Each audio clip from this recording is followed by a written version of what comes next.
saya happy, saya senang dengan teman-teman di sini.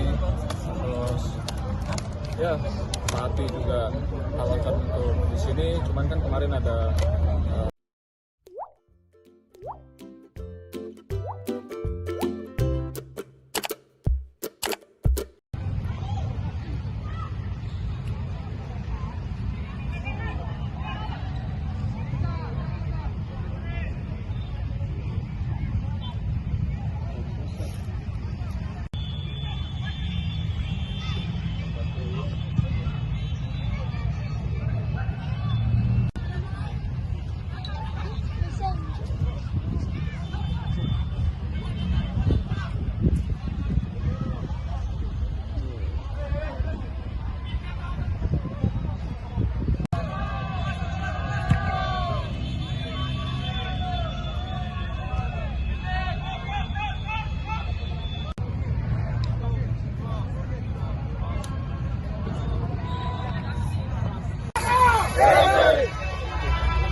ya saya ada komitmen sama SM. Saya bilang setelah Menpora saya juga dapat tawaran untuk SM dan saya happy, saya senang dengan teman-teman di sini.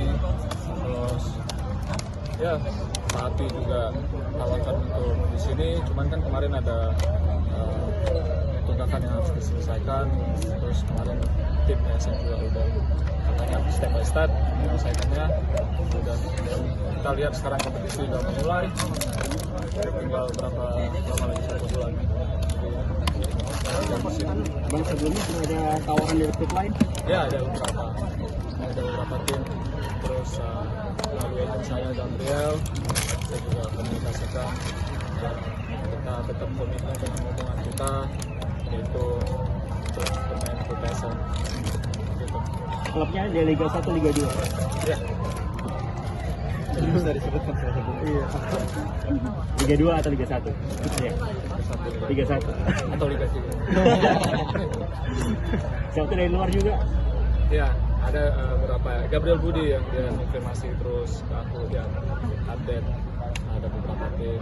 Dia juga buka pikiran bagaimana. Tapi ya tetap dari awal kita ngomongin PSM. Jadi kita selalu menunggu bagaimana PSM menyelesaikan masalahnya. Dan kita bisa hari ini PSM ada perkembangan dari yang terjadi. Itu bagus buat kita. Karena ada banyak tawaran nih Bang, kenapa pilih PSM? Ya, karena komitmen. Saya sudah bilang, saya senang di PSM. Terus PSM juga Pak Ati saya bertahan di sini. Sebenarnya ya kita lihat dari Menpora itu kerja keras